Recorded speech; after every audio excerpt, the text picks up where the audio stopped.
ప్రయాణ ప్రేమికులకు నమస్కారం. ఈ వీడియోలో మనం చూడబోతున్నాం మన ఆంధ్రాలో మనందరికీ ఎంతో ఇష్టమైన కోనసీమ జిల్లాలో సకినేటిపల్లి మండలంలో ఉన్న అంతర్వేది శ్రీ లక్ష్మీ నరసింహస్వామి దేవాలయం. ఈ దేవాలయం ప్రముఖ నరసింహ క్షేత్రాల్లో ముఖ్యమైనది.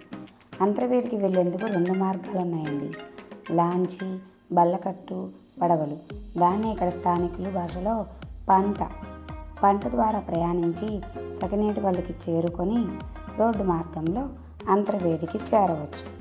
ఈ పంట నుండి గోదావరిని చూస్తుంటే మనసుకి ఎంతో ఆనందంగా ఉంటుందండి. ఇంకా ఇందులో ప్రయాణం మంచి అనుభూతిగా మిగిలిపోతుంది.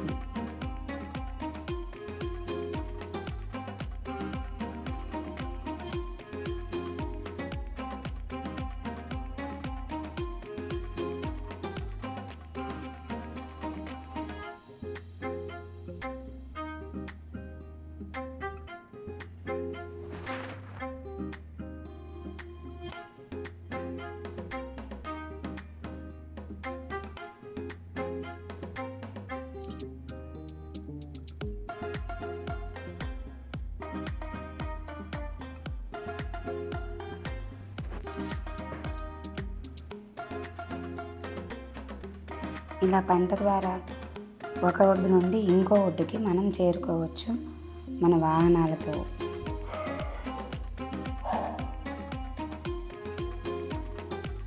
ఇలా ఆ ఒడ్డు నుండి ఈ ఒడ్డుకి గోదావరి నదిని దాటేశాం.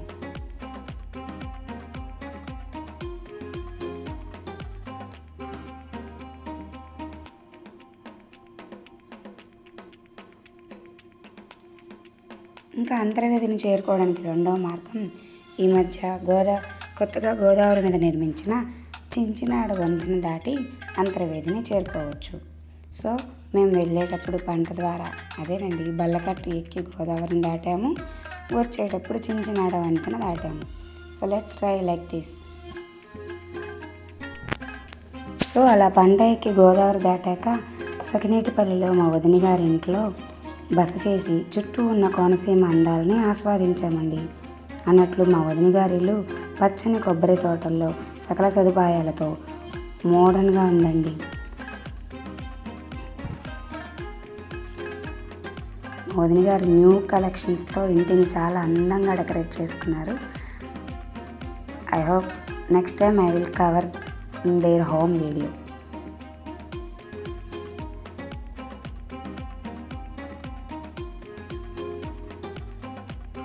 ఇలా అందంగా చుట్టూ పచ్చని చెట్లతో ప్రకృతి వాతావరణంలో వారి ఇల్లు ఎంతో అందంగా మంచి అనుభూతిని మిగిల్చిందండి మాకు. ఇంకా వారి కొబ్బరి తోటలోని కొబ్బరి బోండాలని మాకు అందించి అందులో లేత కొబ్బరిని కూడా రుచి చూపించారు.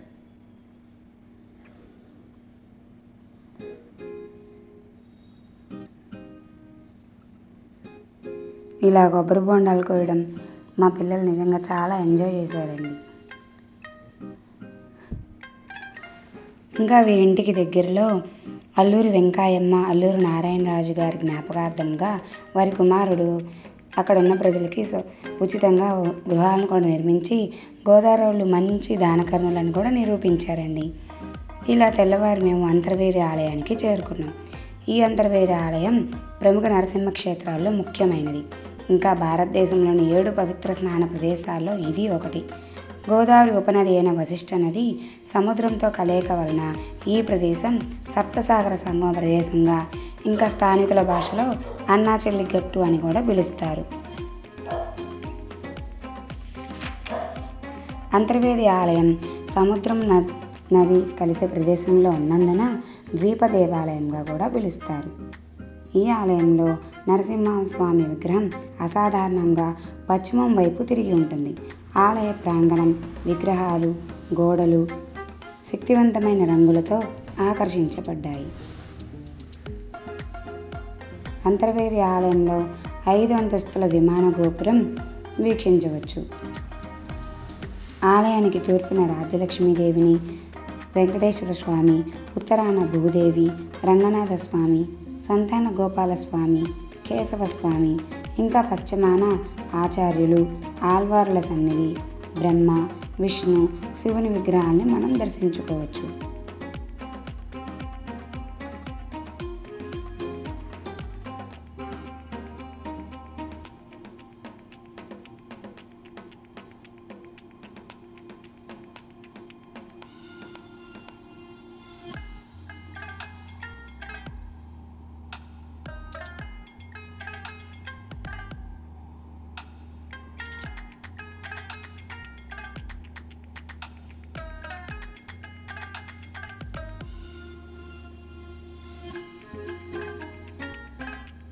ఈ ఆలయం ఎటు చూసినా చక్కటి పచ్చటి వాతావరణంలో, ఎత్తైన కొబ్బరి చెట్లతో, గోదావరి నదికి అతి సమీపంలో, సముద్రానికి అతి సమీపంలో ఉన్నందున చాలా ఆహ్లాదకరంగా ఉందండి.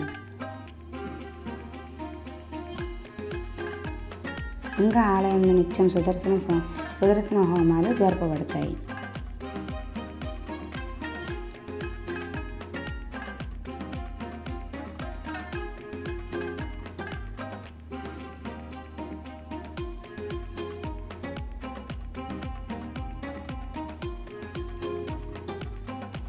ఈ ఆలయంలో జరిగే స్వామివారి ఉత్సవాలు అంతర్వేది తీర్థంగా ప్రసిద్ధి పొందాయి.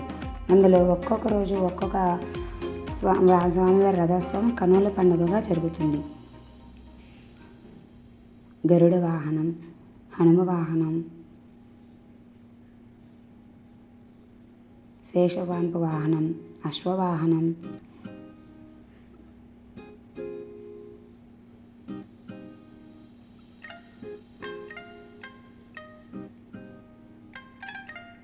పంచముఖ ఆంజనేయ స్వామి వాహనం, ఇంకా అశ్విని దేవతల వాహనం, సింహ వాహనం, మయూర వాహనం, కల్పవృక్ష వాహనం, ఇలా ఒక్కొక్క రోజు ఒక్కొక్క రథంలో స్వామివారిని మనం దర్శించుకోవచ్చు. ఇంకా ఈ ఆలయంలో ముఖ్యంగా నిరంతరం అన్నదానం జరుగుతుందండి. దూర ప్రదేశాల నుంచి వచ్చిన మనందరం చక్కగా స్వామివారి భోజనాన్ని రుచి చూడవచ్చు. ఇంకా గోసేవను కూడా మనం చేసుకోవచ్చు. ఈ ఆలయానికి అతి సమీపంలో ఉన్నది అంతర్వేది తీర్థం. దాన్నే గోదావరి నదికి ఉపనది అయిన వశిష్ఠ నది ఇక్కడ బంగాళాఖాతంలో కలుస్తుంది. ఈ కలయికనే స్థానికులు అన్నా చెల్లిగట్టు అని పిలుస్తారు.